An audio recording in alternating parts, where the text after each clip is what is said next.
Hi, it's Klayton, and welcome to episode lucky number 13 of Ask Celldweller. Today is National Iced Tea Day, so join me by grabbing your favorite iced tea, sit back, and let's get into your questions.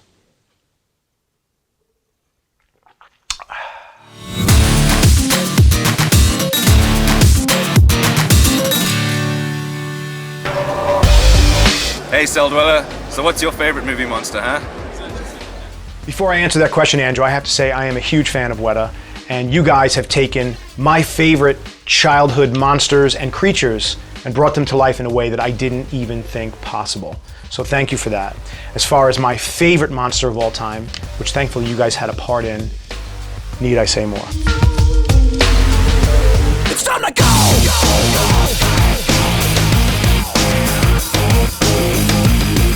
Thank you, Zeta, not only for the question, but for all your activity in Celldweller-related social media. The track Banger was really made specifically for that Cinco de Mayo clash-up, so please enjoy it because that's probably all it will ever be. Hi, Klayton. What is the craziest thing you've made in your life? Well, Yulia, I think the greatest thing in my life that I have made has not yet been made. So I still plan on making it, but I still don't know what it is. I will let you know as soon as I do. Hi Klayton, this is John D. Harrison from ClassicallyTrained.net, the site for life and leadership lessons from classic video games. Here's my question. If you were to create a Celldweller video game, what kind of a game would it be? What would it be about? What would be the goal? Thanks for taking my question. John, I fear that a Celldweller video game would be much like a Celldweller song. It would be highly complex, and there would be many, many, many layers. And I'm not sure what the point of the game would be, but that would be for you to discover. So you would constantly find new things, and you'd have to keep playing the game over and over again because every time you played it, you would discover something new, which is kind of how I've been told my music is for certain people. And hopefully by the time you get to the end, there's a deeper meaning and you've discovered something about yourself and can relate to it in some way, shape, or form.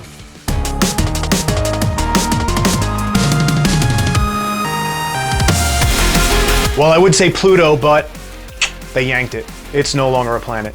I'd say Enceladus because it looks awesome, but it's a moon, it's not a planet. So I have to go with Jupiter, primarily because it has the eye of Jupiter, the storm, which is 3 times bigger than the Earth. It can engulf 3 Earths, but it's actually shrinking. So now we're down to like 2.5 Earths, and who knows where it will go from there. I hope that the planet is not boring because it is huge, and I would be extremely bored if there wasn't a lot of great stuff to look at once I got there.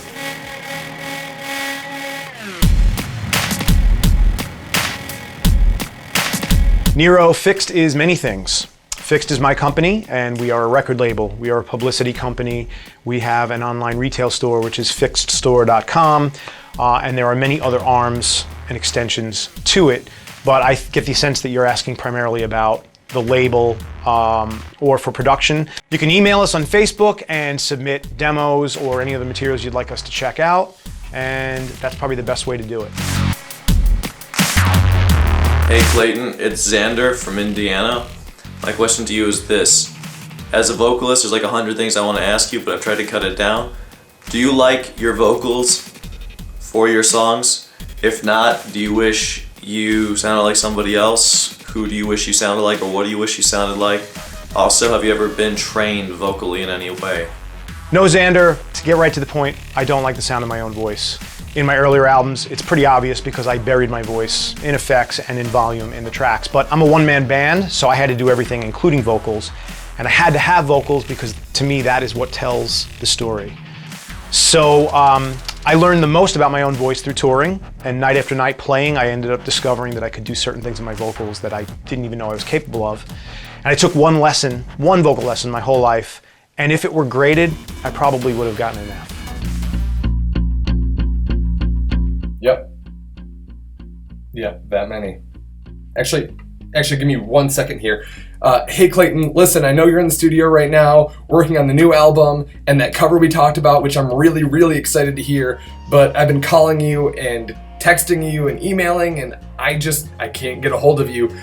Listen, I know that you're usually ahead of the curve on this stuff, really good at predicting trends, and I don't mean to question your judgment at all, but we're like this close to placing orders for Project O, and I just need to know, do we really need 50 llamas for this photo shoot? I mean, I don't even know how we're gonna get 50 llamas into one picture. The smell's gonna start bothering the neighbors. I don't even know where to begin for craft services for llamas. Not to mention that I think Alex is allergic to llamas. Could we do alpacas instead, or anything? I don't know. I've got Llamas R Us on the other line. If you could let me know soon, that would be great. Thanks. Bye.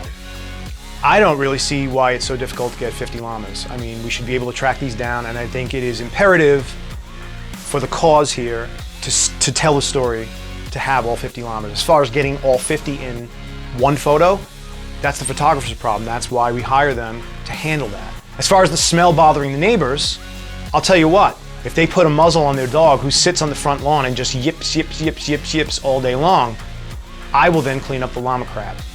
As far as food for llamas, I mean, they're simple. They're much like me. They can live on Reese's products and chocolate chip cookies. So I think we just load up on those and we'll all be happy.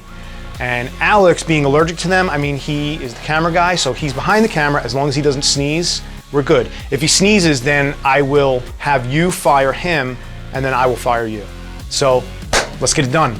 We need these today. Thanks for tuning in for episode 13 of Ask Celldweller.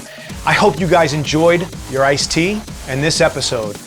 Let me know what your favorite iced tea is in the comments below.